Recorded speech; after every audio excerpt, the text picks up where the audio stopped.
I'm James Wilson, and this is Sleep Bollocks. The world is more aware of the impact of poor sleep on our health, but weirdly, we seem to be sleeping worse. And I know why. It's the bollocks that are spouted by brands and experts that is designed to scare us into sleeping better, but we end up sleeping appallingly. Whether it's experts who tell you that you'll die if you have less than 7 hours sleep, trackers that don't track your sleep very accurately, or mouth tape that just stops you sleeping well, join me on a journey through the world of sleep bollocks. Never mind the sleep bollocks, here's the sleep geek. Research supported steps for being an early riser. Open brackets, improve mood, strength, cognition, close brackets. 1. Maximize early day sunlight. 2. No caffeine or naps post 3 p.m. 3. Minimize post 8 p.m. light exposure. 4. Exercise within 2 hours of waking. 5. Go to bed 2 to 3 hours earlier. That was Andrew Huberman, well-known eye doctor and well-being expert to the stars. The man who loves a protocol, and that's Andrew's protocol for waking early. And in this episode of Sleep Bollocks, that's what we're going to look at, the 5 a.m. club. This idea, perpetuated by people like Andrew, that waking early somehow makes you successful. And let me tell you, that is a load of sleep bollocks.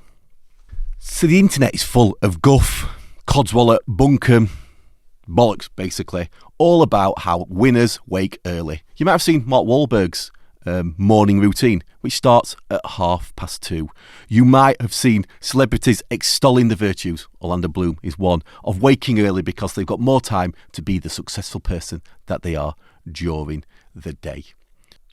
So is there actually evidence that waking early makes you successful, or is it just society punishing night owls? Since biblical times, we have been telling people who like a lying that they are the problem. The early bird catches the worm. In the Bible, it actually says the godly man wakes early. If you're a big fan of Stoicism, you'll have seen plenty of quotes from Stoic philosophers of the past extolling the virtues of an early wake-up time. It's a sign of success. It's a sign that we are a better human being. The issue is that actually most of us are not early types. That only probably, the evidence is a bit mixed, but probably about 10% of us are early types. So is waking going to make you successful? Well, if you're more of an early type, then yes, waking might be okay.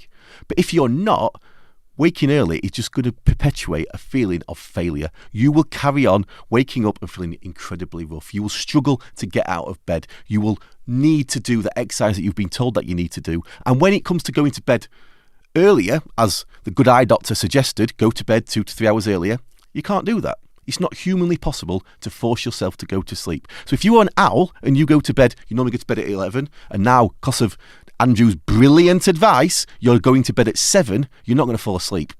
You're trying to get up at 5, you're going to bed at 7, it's not going to work for you. You will lay there tossing and turning. You'll miss 11 o'clock. You'll still be that anxious. You'll be that wired because your body stopped producing adrenaline because you're worrying about not going to sleep, that you'll see 11 and then 12 and then 1. And then you're trying to get up at 5 in the morning and you can't do it because you've not met your sleep need. And sleep need is really important. Sleep need is not just about how much, but also about how good. And we have evidence to show this. There's evidence to show that athletic performance is impacted if you've not met your sleep need. And in fact, you are worse off exercising without meeting that need than you are not exercising at all. So if you are an athlete and you are training first thing in the morning, you're probably doing yourself a bit of damage. More likely to get injured, less likely to make good decisions when you're competing. It's all round recipe for losers. And when it comes to early awakening, what we don't recognise and what society really struggles to, and whether it's your PT, a podcaster like Andrew Huberman, or just one of your mates telling you that winners get up early, what they're not recognising is that sleep is the foundation that your health is built upon. There are 4 things you need to not die: food, water, air, and sleep. You can live longer without food, about 19 days, than you can without sleep, about 9 days. So why would you do something, exercise, that is a hobby, that is good to do, but not necessary for you to be alive, rather than doing something. Sleep, which literally if you don't get it, it impacts on every part of your life. It impacts on your physical health. It impacts on your mental health. It impacts on your decision making. If you are meeting your sleep need, you are the better version of yourself. You are funnier, sexier, better all round. Sleep is manna from heaven. Sleep is the golden elixir that gives us the tools to get through the day. If you went 10 days without exercise, you'd be fine. If you went 10 days without sleep, you'd be dead. So why are we fetishizing exercise over sleep? I don't know. That's not my area of expertise, but we do need to stop it. I had a really, really, really good hard look around evidence of whether waking early makes us either more successful, because that seems to be the suggestion, or even if it's like improves our health. And there is no evidence to show this. What there is evidence to show, as we've talked about, is not meeting our sleep need leads to exercise not having the impact we want it to do. We know that not meeting our sleep need leaves us more open to a plethora of different health conditions. We know that not meeting our sleep need makes us angrier, bad-tempered, and a worse version of ourselves. So why make that choice? I often talk about this, and once I on LinkedIn, I posted something to that effect. I got a message off someone really, really vehemently having a go at me for making them feel bad about waking early. And I'm not here to make anyone feel bad, especially if you are waking early because of your job, or you're waking early because maybe that's the only time you can train for your sport. But they are choices that we make, and we probably have to do. If we are then choosing to exercise first thing in the morning, we're probably making the wrong choice for us. So wake early if you wake naturally. If you don't, if you're waking early for 2 weeks and you're still using an alarm, your body is probably not suited to waking early. I'll talk a little bit in this episode about sleep type, and I think many of us we understand sleep type in the point of view of two poles. We understand sleep type as being about, I'm an owl or I'm a lark. Owl, I like to go to bed late and get up late. I'm rock and roll. Lark, I like to go to bed early, get up early. I'm a bit of a grandparent. But the thing about sleep type is that it's not two poles. It's not I'm either a lark or an owl. It's two poles with a line between them, and all of us sit on that line somewhere. So most of us sit in the middle with a slight preference one way or the other. During our lives, our sleep type changes. So during our lives, we are more likely to be an owl, a late type, in between probably our early teens and our mid-20s. We don't know why, but that is how we develop as humans. We then revert back to probably what our underlying genetics are. So your sleep type is at its most similar at the ages of 10 and 55. If you want to work out your sleep type, think about how you sleep when you are on holiday, when you don't have to set an alarm. So if you go on holiday, do you continue to wake up relatively early? If you, in your daily life, don't need an alarm. When you go on holiday, if you find yourself going to bed later and waking up later, that would indicate that you're an owl. Earlier and waking up early, that would indicate you're more of a lark. But you are probably somewhere in the middle. Now, this is all great, but how do we use it in our daily lives? How do we work out what time we should be going to bed and what time we should be waking up? I use sleep type as like a windows of opportunity. I see them as windows of opportunity. So I will use myself as an example. I'm a bit of a middle lark, so I'm in the middle, but I've got a slight preference towards larkishness. So my preferred bedtime for my body is between 9:30 and 11. So I use a 90-minute window, 9:30 and 11. So my targeted sleep time normally is probably 10:15, 10:30. I then wake up somewhere between 5:30 and 7.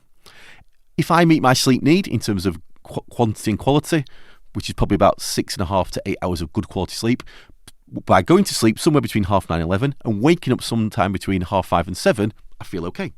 That is how that sleep type works for me. And I would sort of say to you, think about your sleep type. Think about that 90-minute window that works for you. Target a time within that window, but if you're not sleepy, don't go to bed, because sleepiness is a feeling, not a time. If you're not sleepy, you need to continue to wind down. You need to ensure that your body is ready for sleep. If it's not ready for sleep, you just lay there totting and turning. The amount of people I work with, when I go into organisations and sports teams, which is what I do day to day, they come to me and say, James, I can't get to sleep and I struggle to get up in the morning. And what they are is they're owls who are trying to go to bed at 9:30 and trying to wake up at 5 o'clock. And actually, when we get them, even if they have to wake up at 5 o'clock, so recently I worked with someone who was doing a triathlon, if they have to wake up at 5 o'clock for training, as this fella did, they're now falling asleep at 11 o'clock. What was happening before? He was going to bed at 9:30 and he was falling asleep at 1:15, 1:30, only having a couple of hours sleep, then going out running or biking or swimming. Not conducive to good training for a triathlon. So you need to make sure your bedtime is in line with your body's natural rhythm, because if you don't, you will find that you can't force yourself to sleep and you end up sleeping worse. So when someone comes to me and says, James, I can't get to sleep because actually I'm trying to go to bed too early, that's not a sleep problem. That's not insomnia. Could say it's orthosomnia.